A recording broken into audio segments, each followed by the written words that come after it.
আসসালামু আলাইকুম। আমন্ত্রণ জাগো টিভি নিউজে, সঙ্গে আছি আমি আফরিন সুমনা। শুরুতে জানিয়ে দিচ্ছি সংবাদ শিরোনাম। পাক ভারত উত্তেজনার মধ্যে ভারতের উপর ডাবল অ্যাটাক করবে চীন পাকিস্তান, ভয়াবহ দুমুখ যুদ্ধ পরিস্থিতি কিভাবে সামলাবেন মোদি।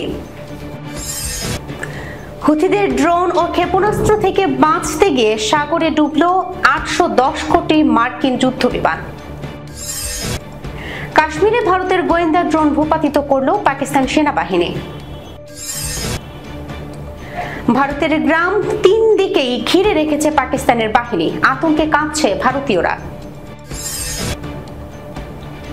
ভারতের যুদ্ধের দামামা, ইমরান খানকে মুক্তি দিয়ে পাকিস্তানের বৃহত্তর ঐক্যের আহ্বান। গুজরাটে বাংলাদেশি সন্দেহে আটক অধিকাংশই ভারতীয় মুসলিম নাগরিক।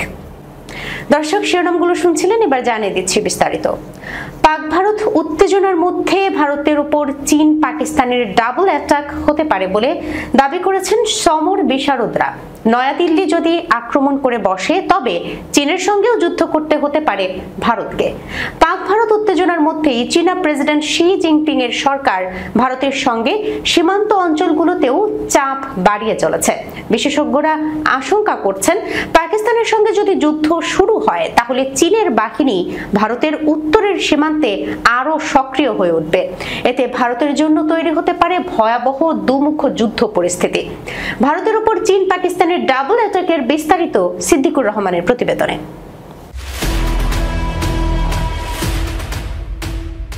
বিশ্লেষকরা বলছে, প্রধানমন্ত্রী নরেন্দ্র মোদীর আগ্রাসী পররাষ্ট্রনীতির ফলে ভারত আঞ্চলিকভাবে অনেকটাই একা হয়ে পড়েছে। প্রতিবেশীদের সঙ্গে সম্পর্কের অবনতির পাশাপাশি চীন ও পাকিস্তানের প্রভাব ক্রমশ বাড়ছে। এমনকি চীন ভারতের সীমান্তবর্তী কিছু অঞ্চলের নিয়ন্ত্রণ প্রতিষ্ঠা করেছে বলেও আন্তর্জাতিক মহলে গুঞ্জন রয়েছে।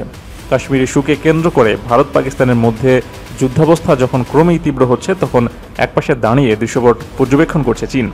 একদিকে পাকিস্তান তার দীর্ঘদিনের মিত্র চীনকে পাশে পাচ্ছে, অন্যদিকে ভারতকে একই সঙ্গে দুই ফ্রন্টে যুদ্ধের সম্ভাবনার মুখোমুখি হতে হচ্ছে। বিশ্লেষকদের মতে, সাম্প্রতিক অতীতে ভারত যতবার সীমান্তে পাকিস্তানের সঙ্গে সংঘাতে জড়িয়েছে, তার চেয়েও বেশি ও বড় আকারের সংঘাতে জড়িয়েছে চীনের সঙ্গে। ফলে পাকিস্তানের সঙ্গে যুদ্ধে জড়ালে চীনের প্রতিক্রিয়া এড়ানোর ভারতের পক্ষে কার্যত অসম্ভব। চীন ইতোমধ্যেই পাকিস্তানে JF-7 যুদ্ধবিমানের জন্য দূরপাল্লার শক্তিশালী PL-15 ক্ষেপণাস্ত্র সরবরাহ শুরু করেছে। আকাশ থেকে আকাশে আঘাত হানতে সক্ষম এই ক্ষেপণাস্ত্র মূলত ভারতের রাফাল যুদ্ধবিমানকে লক্ষ্য করেই তৈরি করা, যা পাকিস্তানের হাতে বড় কৌশলগত সুবিধা এনে দিতে পারে। শুধু ক্ষেপণাস্ত্র নয়, JF-17 যুদ্ধবিমানও পাকিস্তানকে যৌথভাবে তৈরি করে দিয়েছে বেইজিং, যা আসন্ন যুদ্ধে বড় ভূমিকা রাখার সম্ভাবনা রয়েছে। বিশ্ব রাজনীতির মঞ্চে পাকিস্তানের সবচেয়ে বড় প্রতিরক্ষা অংশীদার চীন। তাদের তৈরি K-8 কারাকোরাম এয়ারক্রাফট, আল খালিদ ট্যাঙ্ক এবং আকাশ প্রতিরক্ষা ব্যবস্থা ইতিমধ্যেই ইসলামাবাদকে সরবরাহ করা হয়েছে বা প্রস্তুত রয়েছে। পাকিস্তানও নিজেদের সেনা প্রস্তুতি বাড়িয়েছে এবং সম্প্রতি চীনের পিপলস লিবারেশন আর্মির সঙ্গে যৌথ মহড়ায় অংশ নিয়েছে, যা যুদ্ধের পরিস্থিতিতে পাকিস্তানকে বাড়তি সুবিধা দিতে পারে। এমন পরিস্থিতিতে ভারত, পাকিস্তান ও চীনের মধ্যকার জটিল ভূ রাজনৈতিক সমীকরণ নতুন করে উদ্বেগের জন্ম দিয়েছে দক্ষিণ এশিয়ার নিরাপত্তা পরিবেশে।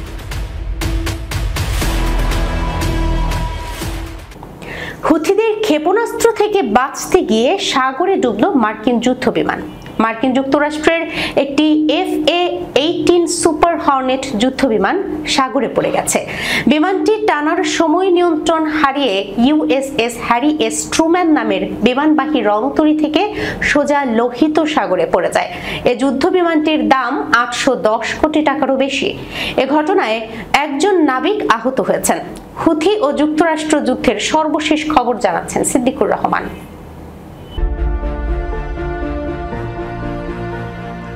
সুপার হর্নেট যুদ্ধবিমানটি যখন হাঙ্গরে তোলা হচ্ছিল, তখন হঠাৎ রণতরীটি একটি তীব্র বাঁক নেয়।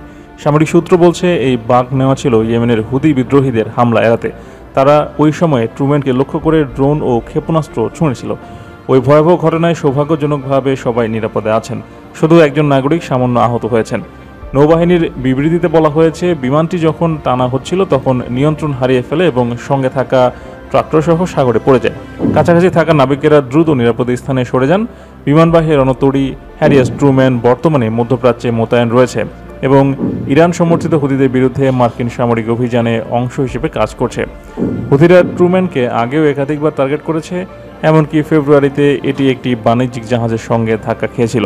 আর গত ডিসেম্বরে ট্রুম্যান থেকে উড়ানো আরেকটি F-18 ভুল করে মার্কিন রণতরী গেটিসবার্গ থেকেই গুলিবিদ্ধ হয়, যদিও পাইলটেরা তখন সফলভাবে বেরিয়ে আসতে পেরেছিলেন। গত এক বছরে হুতিদের হামলা আরও বেড়েছে। তাদের হামলা থেকে বাঁচতে গিয়ে মার্কিন রণতরীগুলো প্রায়শই ঝুঁকিপূর্ণ কৌশল নিতে বাধ্য হচ্ছে। এই সংঘাতের মূল কারণ হলো গাজা ইসরায়েলি অভিযানের বিরুদ্ধে হুতিদের প্রতিবাদ। তারা বলছে, ইসরায়েল গাজা আগ্রাসন বন্ধ না করা পর্যন্ত তারা ফিলিস্তিনিদের জন্য লড়াই চালিয়ে যাবে। সূত্র BBC।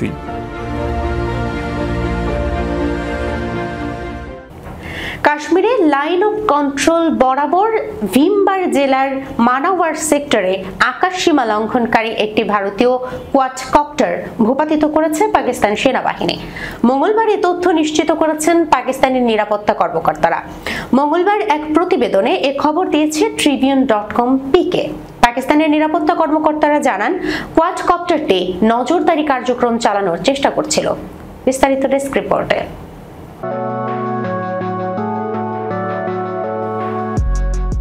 কোয়াডকপ্টার হচ্ছে একটি বিশেষ ধরনের মানববিহীন উড়ন্ত যান বা ড্রোন, যার 4টি ঘূর্ণায়মান প্রোপেলারের সাহায্যে এটি আকাশে উড়ে এবং নিয়ন্ত্রণ করা যায়। সামরিক ক্ষেত্রে কোয়াডকপ্টার প্রায়শই গোপন নজরদারি, সীমান্ত পর্যবেক্ষণ এবং গোয়েন্দা তথ্য সংগ্রহের কাজে ব্যবহৃত হয়, যেমনটা পাকিস্তান সেনাবাহিনী দাবি করেছে যে ভারতীয় কোয়াডকপ্টারটি করছিল। প্রতিবেদন অনুযায়ী পাকিস্তানের নিরাপত্তা কর্মকর্তারা জানান, কোয়াডকপ্টারটি নজরদারি কার্যক্রম চালানোর চেষ্টা করছিল। ঠিক সেই সময়ে সতর্ক অবস্থানে থাকা পাকিস্তানি সেনাবাহিনী সেটিকে গুলি করে নামিয়ে দেয়। তারা বলেছেন, এই সময়োপযোগী পদক্ষেপ সীমান্ত অতিক্রম করে গুপ্তচর বৃত্তির একটি প্রচেষ্টাকে প্রতিহত করেছে। পাকিস্তানের সেনাবাহিনীর সীমান্তে যে কোনো আগ্রাসী তৎপরতার জবাব দিতে সর্বদা প্রস্তুত বলেও মন্তব্য করেন কর্মকর্তারা। এই ঘটনার পেছনে রয়েছে সাম্প্রতিক উত্তেজনা। গত 22 এপ্রিল ভারত অধিকৃত জম্মু কাশ্মীরের পেহেলগাঁও এলাকায় পর্যটকদের উপর এক প্রাণঘাতী হামলায় 26 জন নিহত হন, যাদের অধিকাংশ ছিলেন পর্যটক। এটিকে অঞ্চলটিতে 2000 সালের পর অন্যতম ভয়াবহ হামলা বলা হচ্ছে। ভারত পেহেলগাঁও হামলার পেছনে সীমান্ত পারের সংযোগ থাকতে পারে বলে ইঙ্গিত দিলেও এখনও পর্যন্ত কোনো নির্দিষ্ট প্রমাণ উপস্থাপন করতে পারেনি।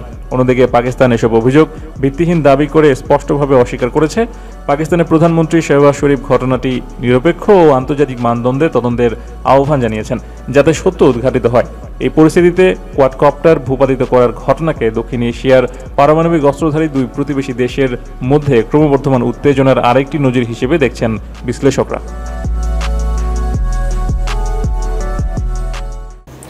ভারতের গ্রাম 3 দিকেই ঘিরে রেখেছে পাকিস্তানের বাহিনী।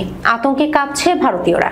পাঞ্জাবের দাউকে গ্রামে, যেখানে প্রায় 1500 মানুষ বসবাস করেন, সীমান্তের পাশ দিয়েই চলে গেছে কাঁটাতারের ঘেরা সীমারেখা। সেনারা টহল দেয় নিয়মিত। গ্রামে বড় ধরনের কোনো পরিবর্তন না এলেও যুদ্ধের সম্ভাবনায় মানুষের মধ্যে আতঙ্ক বেড়েছে। ভারতের পাঞ্জাব রাজ্যের সীমান্তবর্তী গ্রামগুলোতে যুদ্ধের আশঙ্কা যেন এক পুরনো আতঙ্ককে আরও জাগিয়ে তুলেছে। বিস্তারিত প্রতিবেদনে।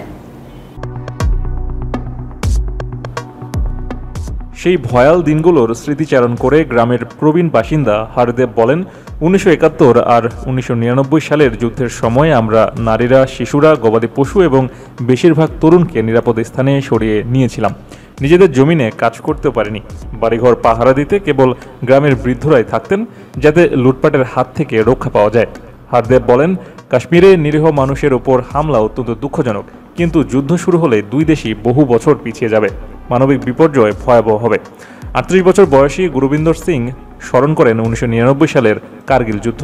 যদিও সংঘর্ষ হয়েছিল দূরবর্তী হিমালয়ের দুর্গম এলাকায়, তবে পাঞ্জাবের সোনালী মাঠও অনিরাপদ হয়ে পড়েছিল।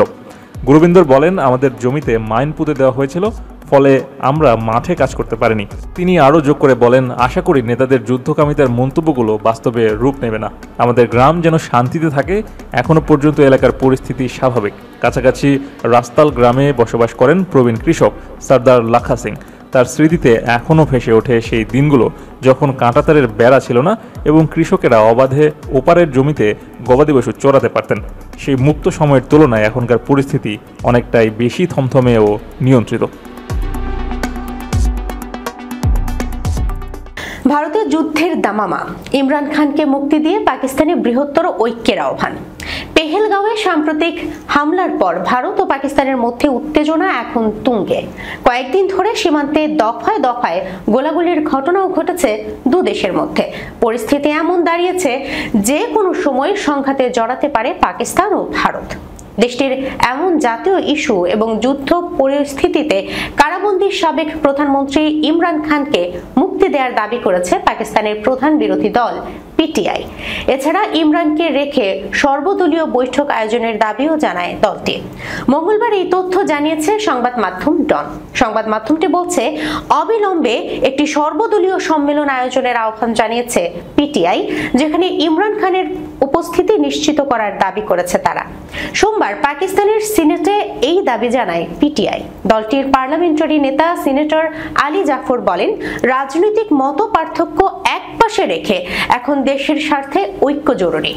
বর্তমান পরিস্থিতিতে একমাত্র সঠিক পদক্ষেপ সর্বদলীয় বৈঠক।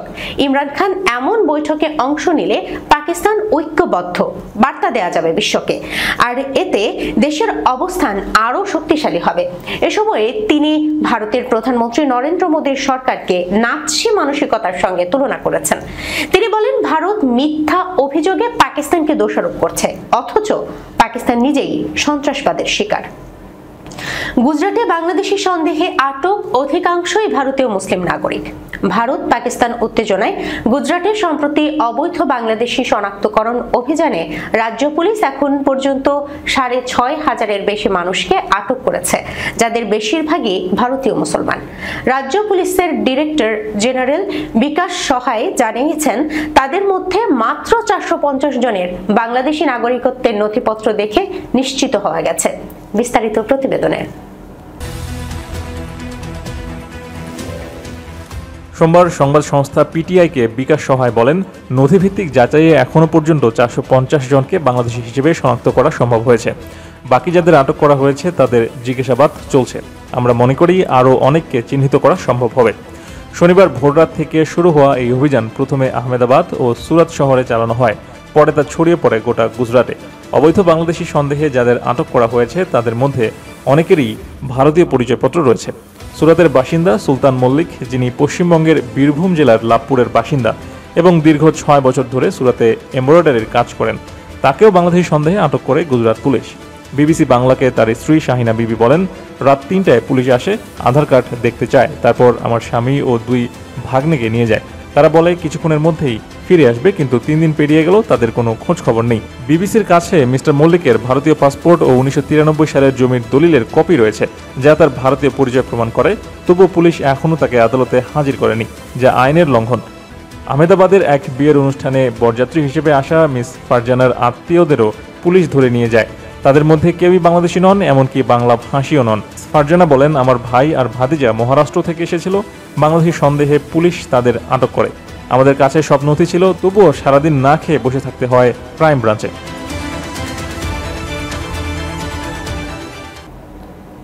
দর্শক, এই ছিল এখনকার মতো জাগো টিভি নিউজে। যাবার আগে সংবাদ শিরোনামগুলো জানিয়ে দিচ্ছি আরো একবার। পাক ভারত উত্তেজনার মধ্যে ভারতের উপর ডাবল অ্যাটাক করবে চীন পাকিস্তান। ভয়াবহ দুমুখ যুদ্ধ পরিস্থিতি কিভাবে সামলাবেন মোদি? হুথিদের ড্রোন ও ক্ষেপণাস্ত্র থেকে বাঁচতে গিয়ে সাগরে ডুবল ৮১০ কোটি মার্কিন যুদ্ধ বিমান। কাশ্মীরে ভারতের গোয়েন্দা ড্রোন ভূপাতিত করল পাকিস্তান সেনাবাহিনী। ভারতের গ্রাম ৩ দিকেই ঘিরে রেখেছে পাকিস্তানের বাহিনী, আতঙ্কে কাঁপছে ভারতীয়রা। ভারতের যুদ্ধের দামামা, ইমরান খানকে মুক্তি দিয়ে পাকিস্তানের বৃহত্তর ঐক্যের আহ্বান। গুজরাটে বাংলাদেশি সন্দেহে আটক অধিকাংশই ভারতীয় মুসলিম নাগরিক। এখনকার মতো এই পর্যন্তই। এতক্ষণ সঙ্গে থাকার জন্য ধন্যবাদ সবাইকে। আল্লাহ হাফেজ।